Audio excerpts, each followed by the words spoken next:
ಈಗ ದರ್ಶನ್ ಅವ್ರ ಕೇಸಲ್ಲೇ ಈಗ ಅವರು ಒಂದು ವರ್ಷದಿಂದನೂ ಆಲ್ಮೋಸ್ಟ್ ಜೈಲಲ್ಲಿ ಇದ್ದಾರೆ. ಜೈಲಲ್ಲಿ ಇದ್ದು ಕಷ್ಟಗಳನ್ನ ಅನುಭವಿಸಿ ತಪ್ಪಿನ ಅರಿವಾಗಿ ಒಂದು ಚಾನ್ಸ್ ಕೊಡಿ ಅಂತ ಕೇಳಿದ್ರೆ ನ್ಯಾಯಾಲಯ ಅದಕ್ಕೆ ಒಪ್ಪುತ್ತಾ? ಆ ರೀತಿ ಮಾಡೋಕೆ ಅವಕಾಶ ಇದೆ. ತನ್ನ ತಪ್ಪನ್ನು ಒಪ್ಕೊಂಡು ಇನ್ನು ಮುಂದೆ ನಾನು ಮಾಡಲ್ಲ, ನನಗೆ ಕ್ಷಮಿಸಿ ಅಥವಾ ನನಗೊಂದು ದಂಡ ಹಾಕಿಬಿಡಿ ಅಂತೆಲ್ಲ ಕೇಳ್ಕೊಳಕ್ಕೆ ಅವಕಾಶ ಇದೆ. ಆದರೆ ಪಶ್ಚಾತ್ತಾಪ ಆಗಲೇಬೇಕು, ಅದಾಗುತ್ತೆ. ಅದಾಗಲಿ ಅಂತಾನೆ ಜೈಲಿಗೆ ಒಬ್ಬ ತಪ್ಪಿತಸ್ಥನ ಅವನಿಗೆ ಪಶ್ಚಾತ್ತಾಪ ಆಗಿ ಅವನೊಂದಷ್ಟು ಕಷ್ಟ ನಷ್ಟಗಳನ್ನ ಅನುಭವಿಸಿ ನೋವನ್ನು ಅನುಭವಿಸಿ ಸಮಾಜದ ಒಬ್ಬ ಸತ್ಪ್ರಜೆಯಾಗಿ ಬದುಕಲಿ ಅನ್ನುವಂಥದ್ದು ನ್ಯಾಯಾಲಯದ ಉದ್ದೇಶ. ಸರ್, ಮಾಧ್ಯಮಗಳು ಎಲ್ಲೋ ಒಂದ್ ಕಡೆ ಒಂದು ಪವರ್ನ ಮಿಸ್ಯೂಸ್ ಮಾಡ್ಕೋತಾ ಇದಾರೆ ಅಂತ ಅನ್ಸುತ್ತಾ ನಿಮ್ಗೆ? ಕೆಲವೊಮ್ಮೆ ತಮ್ಮ TRPಗೋಸ್ಕರ ಹೌದು, ಅವರು ಪ್ರಕರಣ ಏನೇ ಇರಲಿ ಅದಕ್ಕೆ ಉಪ್ಪು ಖಾರ ಹಚ್ಬಿಡ್ತಾರೆ.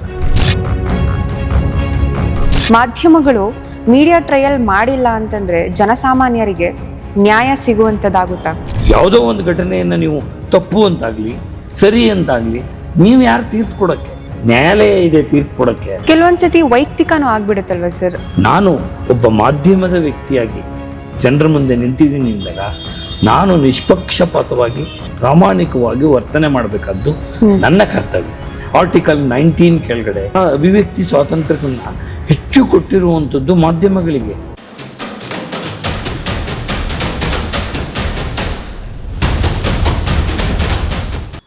ಸರ್, ಈಗ ಔಟ್ ಆಫ್ ಕ್ಯೂರಿಯಾಸಿಟಿ ನಾನು ಕ್ವಶನ್ ಕೇಳ್ತೀನಿ.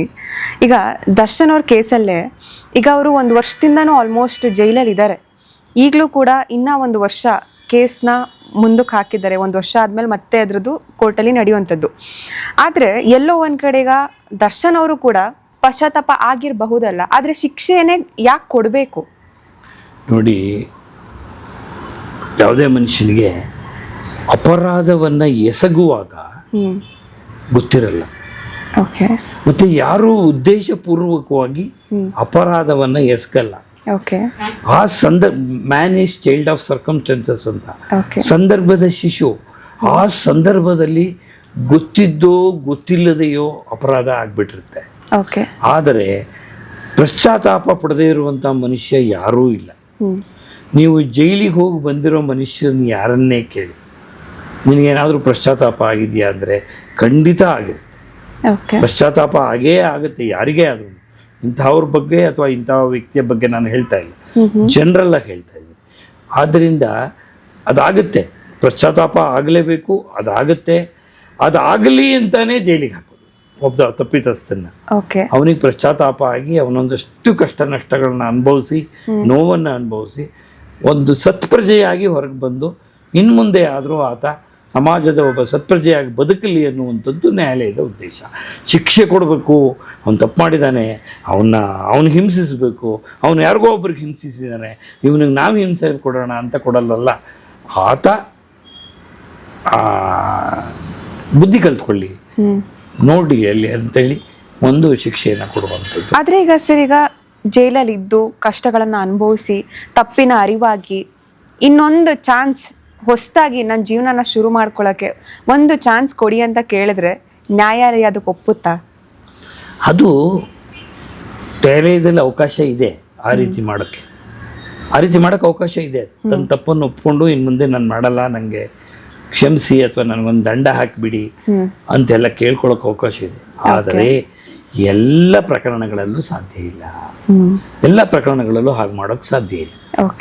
ಕೆಲವು ಪ್ರಕರಣಗಳಲ್ಲಿ ಮಾತ್ರ ಆ ಥರ ಮಾಡೋಕ್ಕೆ ಸಾಧ್ಯ ಇದೆ. ವಿಚಾರ, ದರೋಡೆ, ಪ್ರಯತ್ನ, ಇಂತಹ ಪ್ರಕರಣಗಳಲ್ಲಿ ನಾನು ತಪ್ಪು ಮಾಡಿಬಿಟ್ಟಿದ್ದೀನಿ, ನಾನು ಕ್ಷಮಿಸ್ಬಿಡಿ, ನಾನು ಇನ್ನು ಮುಂದೆ ಮಾಡಲ್ಲ, ನಾನು ಬಿಟ್ಬಿಡಿ ಅಂದರೆ ಬಿಡಲ್ಲ.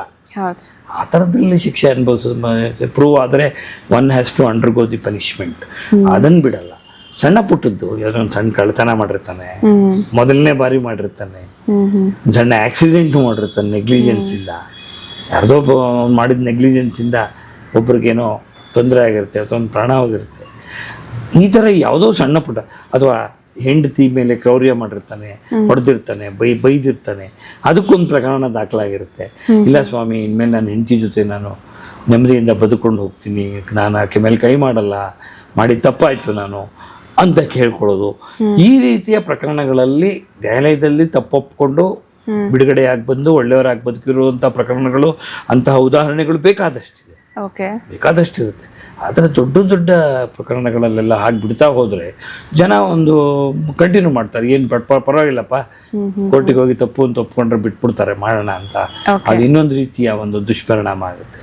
ಆದ್ದರಿಂದ ಆ ಥರ ಆಗಲ್ಲ. ಈಗಾಗಲೇ ಸರ್ ನಾವು ಮೀಡಿಯಾ ಟ್ರಯಲ್ ಬಗ್ಗೆ ಮಾತಾಡ್ತಾ ಇದ್ವಿ. ಅಂದರೆ ಈಗ ಎಲ್ಲೋ ಒಂದು ಕಡೆ ಮಾಧ್ಯಮಗಳು ಮೀಡಿಯಾ ಟ್ರಯಲ್ ಮಾಡಿಲ್ಲ ಅಂತಂದರೆ ಜನಸಾಮಾನ್ಯರಿಗೆ ನ್ಯಾಯ ಸಿಗುವಂಥದ್ದಾಗುತ್ತಾ? ತುಂಬ ಒಳ್ಳೆಯ ಪ್ರಶ್ನೆಯನ್ನು ನೀವು ಕೇಳಿದ್ರಿ. ಇವತ್ತು ಸರ್ವೋಚ್ಚ ನ್ಯಾಯಾಲಯ ಮತ್ತು ಇತರ ನ್ಯಾಯಾಲಯಗಳು ಅದನ್ನೇ ಹೇಳ್ತಾ ಇರೋದು, ದಯವಿಟ್ಟು ಮೀಡಿಯಾ ಟ್ರಯಲ್ ಮಾಡಬೇಡಿ. ನೀವು ಮಾಡೋದ್ರಿಂದ ಇಡೀ ಪ್ರಕರಣದ ತನಿಖೆಯೂ ಕೆಲವು ಸಾರಿ ದಾರಿ ತಪ್ಪುತ್ತೆ. ಹೌದು, ದಾರಿ ತಪ್ಪುತ್ತೆ. ಮತ್ತು ಸಮಾಜದಲ್ಲಿ ಜನರಿಗೆ ಸಂದೇಶ ಬೇರೆ ಹೋಗುತ್ತೆ ನೀವು ಮೀಡಿಯಾ ಟ್ರಯಲ್ ಮಾಡೋದ್ರಿಂದ. ಈ ಮಾಧ್ಯಮಗಳ ಬಗ್ಗೆ ನಾನು ಹೇಳ್ತೀನಿ, ಬೇಜಾರು ಮಾಡ್ಕೊಳ್ಬೇಡಿ. ಕೆಲವೊಮ್ಮೆ ತಮ್ಮ TRPಗೋಸ್ಕರ, ಹೌದು, ತಮ್ಮ TRPಗೋಸ್ಕರ ಅವರು ಪ್ರಕರಣ ಏನೇ ಇರಲಿ ಅದಕ್ಕೆ ಉಪ್ಪು ಖಾರ ಹಚ್ಚಿಬಿಡ್ತಾರೆ. ಕೆಲವೊಂದ್ಸತಿ ತಿರುಚಿರೋದು ಇದೆ. ಅದನ್ನೇ ನಾನು ಹೇಳಿದ್ದು, ಉಪ್ಪು ಖಾರ ಹಚ್ಚಿ ತಿರುಚಿ ಏನೋ ಹೇಳಿ ತಮ್ಮ ಚಾನೆಲ್ಗಳನ್ನು ಜನ ವೀಕ್ಷಿಸ್ಲಿ, TRP ಜಾಸ್ತಿ ಆಗಲಿ ಅಂತ ನಿಜ ಸುಳ್ಳನ್ನೆಲ್ಲ ಜೊತೆಗೆ ಸೇರಿಸಿ ಬಣ್ಣ ಹಚ್ಚಿ ಅದನ್ನು ಜನಗಳಿಗೆ ಹೇಳ್ಬಿಡ್ತಾರೆ. ಅದು ನಿಜವಾದ ಪ್ರಕರಣದ ಮೇಲೆ ನಿಜವಾದ ತನಿಖೆ ಆಗ್ತಾ ಇರುವಾಗ ತೊಂದರೆ ಆಗುತ್ತೆ. ಅದಕ್ಕೆ ಮೀಡಿಯಾ ಟ್ರಯಲ್ ಮಾಧ್ಯಮಗಳಿಗೂ ಸಹ ಒಂದು ನಿಯಂತ್ರಣ ಬೇಕು. ಮಾಧ್ಯಮಗಳು ಸಹ ಹದ್ದು ಮೀರಿ ಹೋಗಬಾರ್ದು. ನಮ್ಮ ದೇಶದ ಸಂವಿಧಾನದಲ್ಲಿ ಅಭಿವ್ಯಕ್ತಿ ಸ್ವಾತಂತ್ರ್ಯ ಅಂತ ಒಂದಿದೆ, ಆರ್ಟಿಕಲ್ 19 ಕೆಳಗಡೆ ಅಭಿವ್ಯಕ್ತಿ ಸ್ವಾತಂತ್ರ್ಯ ಅಂತ. ಆ ಅಭಿವ್ಯಕ್ತಿ ಸ್ವಾತಂತ್ರ್ಯಕ್ಕನ್ನ ಹೆಚ್ಚು ಕೊಟ್ಟಿರುವಂಥದ್ದು ಮಾಧ್ಯಮಗಳಿಗೆ. ಮೊದಲು ಪ್ರಿಂಟ್ ಮೀಡಿಯಾ ಆಗಿತ್ತು, ಈಗ ನಮ್ಮ ಈ ಎಲ್ಲ ಮೀಡಿಯಾಗಳು, ನಿಮ್ಮ ಮೀಡಿಯಾಗಳು. ಸರ್, ಮಾಧ್ಯಮಗಳು ಎಲ್ಲೋ ಒಂದ್ ಕಡೆ ಒಂದು ಪವರ್ನ ಮಿಸ್ಯೂಸ್ ಮಾಡ್ಕೋತಾ ಇದ್ದಾರೆ ಅಂತ ಅನ್ಸುತ್ತಾ ನಿಮ್ಗೆ? ಎಲ್ಲರೂ ಅಲ್ಲ, ಎಲ್ಲರೂ ಅಲ್ಲ. ನೋಡಿ, ಮಾಧ್ಯಮಗಳಿಲ್ಲದೆ ಜೀವನ ಸಾಧ್ಯನೇ ಇಲ್ಲ ಅನ್ನುವಷ್ಟರ ಮಟ್ಟಿಗೆ ಮಾಧ್ಯಮಗಳು ನಮ್ಮ ಪ್ರತಿನಿತ್ಯದ ಜೀವನದಲ್ಲಿ ಹಾಸುಹೊಕ್ಕಾಗೋಗಿದೆ. ಈಗ ನಮ್ಗಾಗಲ್ಲ, ವಿತೌಟ್ ಮೀಡಿಯಾ ನಾವು ಆಗಲ್ಲ. ನಮ್ಗೆ ಸುದ್ದಿ ಬೇಕು. ನಾವು ರಾತ್ರಿ ಕೂತ್ಕೊಂಡು ನ್ಯೂಸ್ ನೋಡಿದ್ರೇ ನಮ್ಮ ದೇಶದಲ್ಲಿ ಏನಾಗ್ತಿದೆ ಅಂತ ಗೊತ್ತಾಗೋದು. ಅದರಿಂದ ಮಾಧ್ಯಮಗಳ ಪಾತ್ರ ಸಮಾಜದಲ್ಲಿ ಬಹಳ ಪ್ರಮುಖವಾದಂಥ ಪಾತ್ರ. ಆದರೆ ಮಾಧ್ಯಮಗಳು ಬಹಳ ಮುಖ್ಯವಾಗಿ ಆ ಅಭಿವ್ಯಕ್ತಿ ಸ್ವಾತಂತ್ರ್ಯ ಏನು ಕೊಟ್ಟಿದ್ದಾರೆ, freedom of speech and expression, ಅದನ್ನು ಮಿಸ್ಯೂಸ್ ಮಾಡ್ಕೋಬಾರ್ದು, ಯಾರೂ ಮಾಡ್ಕೋಬಾರ್ದು. ಮಾಧ್ಯಮಗಳು ಅಂತಲ್ಲ, ಯಾರೂ ಅದನ್ನು ದುರುಪಯೋಗ ಪಡಿಸ್ಕೋಬಾರ್ದು. ಮಾಧ್ಯಮಗಳು ತಮ್ಮ ಇತಿಮಿತಿಗಳಲ್ಲಿ ತಮಗೆ ಸತ್ಯವಾಗಿ ಏನು ಗೊತ್ತಿದೆಯೋ ಅದನ್ನಷ್ಟೇ ಜನರಿಗೆ ಹೇಳಬೇಕು. ಕೆಲವೊಂದ್ಸತಿ ವೈಯಕ್ತಿಕನೂ ಆಗ್ಬಿಡುತ್ತಲ್ವ ಸರ್, ಅದೆಲ್ಲ ಮಾಡೋದ್ರಿಂದ ಎಷ್ಟು ಜನರಿಗೆ ತೊಂದರೆ ಆಗುವಂಥದ್ದು. ಹೌದು, ಈಗ ಕೆಲವು ನೋಡಿ, ನಾವು ಕೆಲವು ಸಾರಿ ಕೆಲವು ಮಾಧ್ಯಮಗಳಲ್ಲಿ ಕೆಲವು ಕಾರ್ಯಕ್ರಮ ನೋಡಿದಾಗ ಬೈತಿರ್ತೀವಿ. ಹೌದು, ದಿಸ್ ಮ್ಯಾನ್ ಈಸ್ ಬ್ರ್ಯಾಂಡೆಡ್ ಅಂತ ನಾವಂತೀವಿ. ಈತ ಯಾವುದೋ ಒಂದು ರಾಜಕೀಯ ಪಕ್ಷದ ಕಡೆ ಒಲವಿರುವಂತ ಮನುಷ್ಯ, ಅವ್ರ ಪರವಾಗಿ ಮಾತಾಡ್ತಾನೆ. ಇನ್ನೊಂದು ಚಾನಲ್ ಅಲ್ಲಿ ಇನ್ನೊಂದು ಪಕ್ಷ, ಅವ್ರದ್ದು ಒಂದು ಯಾವುದೋ ಒಂದು ಪಕ್ಷಕ್ಕೆ ಆ ಮನೋಭಾವ ಬಂದಾಗ ಒಬ್ಬ ಯಾವ ಮಾಧ್ಯಮದ ವ್ಯಕ್ತಿ ಇದಾನೋ, he should not be branded. ಅವನು ಬ್ರ್ಯಾಂಡ್ ಆಗ್ಬಿಡ್ಬಾರ್ದು ಇದಕ್ಕೆ ಅಂತ. ಹೊರಗಡೆ ವೈಯಕ್ತಿಕವಾಗಿ ಅವನ ಹೃದಯದಲ್ಲಿ ಅವ್ನಿಗೆ ಯಾರ ಮೇಲಾದ್ರು ಪ್ರೀತಿ ಇಟ್ಕೊಳ್ಳಿ, ಅದು ಅವನಿಷ್ಟ, ಅವನಿಗೆ ಸ್ವಾತಂತ್ರ್ಯ ಇದೆ. ಅವನು ಓಟು ಯಾರಿಗೆ ಬೇಕಾದ್ರೂ ಹಾಕಲಿ, ಅವನು ಓಟು ಹಾಕೋದೇ ಯಾರು ಕೇಳೋ ಹಾಗಿಲ್ಲ, ನೀನು ಯಾರಿಗೆ ಹಾಕಿದ್ಯಾ, ಯಾಕೆ ಹಾಕಿದ್ಯಾ ಅಂತ. ಅದು ಆತನಿಗಿರುವಂಥ ಸ್ವಾತಂತ್ರ್ಯ.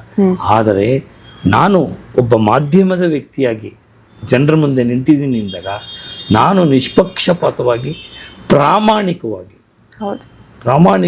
ವರ್ತನೆ ಮಾಡಬೇಕಾದ್ದು ನನ್ನ ಕರ್ತವ್ಯ ಮಾಧ್ಯಮದವರಾಗಿ. ಅದನ್ನು ಮಾಡಬೇಕಷ್ಟೇ. ಅದನ್ನು ಮಾಡದೆ ಹೋದಾಗ ಒಂದೊಂದು ಮಾಧ್ಯಮಗಳು ಒಂದೊಂದು ವಿಚಾರನ ಒಂದೊಂದು ರೀತಿ ಹೇಳಿದಾಗ ಜನರಿಗೆ ಗೊಂದಲ ಆಗಿ ಅವ್ರಿಗೆ ಮಾಧ್ಯಮಗಳ ಬಗ್ಗೆನೇ ಒಂದು ರೀತಿ ಬೇಸರ ಪಟ್ಕೋತಾರೆ. ಅದಾಗಬಾರ್ದು. ಮಾಧ್ಯಮಗಳು ಈಗ ಕೆಲವೊಂದು ವಿಚಾರದಲ್ಲಿ ಅವರೇ ಮೌನವಾಗಿಬಿಡ್ತಾರೆ. ಅದೇ ಇನ್ನ ಕೆಲವೊಂದು ವಿಚಾರದಲ್ಲಿ ಬೇಡ ಅಂತಂದ್ರು ಮಾತನಾಡಕ್ಕೆ ಅಂತ ಕೂತಿರ್ತಾರೆ. ಸೊ ಆ ಥರ ಒಂದು ವಿಚಾರಗಳಲ್ಲಿ ನೀವೇನು ಹೇಳಕ್ಕೆ ಇಷ್ಟಪಡ್ತೀರಾ? ಅದೆಲ್ಲ ಉದ್ದೇಶಪೂರ್ವಕವಾಗಿ ಮಾಡುವಂಥದ್ದು. ಅದಕ್ಕೆ ಕಾರಣ ಏನು ಅಂತ ನಾನು ಹೇಳಕ್ಕಾಗಲ್ಲ. ಆದರೆ ಕೆಲವೊಂದು ವಿಚಾರಗಳಲ್ಲಿ ಅತಿಯಾದ ಆಸಕ್ತಿ ತೋರಿಸ್ತಾರೆ. ಹೌದು, ಒಂದು ಸಣ್ಣ ಜುಜುಬಿ, ಕರೆಕ್ಟಾಗಿ ಹೇಳ್ಬೇಕು ಅಂದ್ರೆ ಜುಜುಬಿ ಪ್ರಕರಣನ 3 ದಿವಸ ತೋರಿಸ್ತಾರೆ. ಹೌದು, ಅವಶ್ಯಕತೆ ಇರಲ್ಲ, ಏನಿರಲ್ಲ. ಜನಕ್ಕೆ TV ಆಫ್ ಮಾಡೋಣ ಅನ್ಸ್ಬಿಡುತ್ತೆ, ಏನಪ್ಪ ಅದನ್ನೇ ತೋರಿಸ್ತಾರೆ ಅಂತ. ಅಷ್ಟು 3 ದಿವಸ ಆದರೂ ತೋರಿಸ್ತಾರೆ. ಕೆಲವೊಂದು ಪ್ರಕರಣನ ಒಂದೇ ದಿವಸ ತೋರಿಸೋದು, ಆಮೇಲೆ ಅದು ಮುಂದೇನಾಯಿತು ಅಂತ ಜನರಿಗೆ ಹೇಳೋದೇ ಇಲ್ಲ.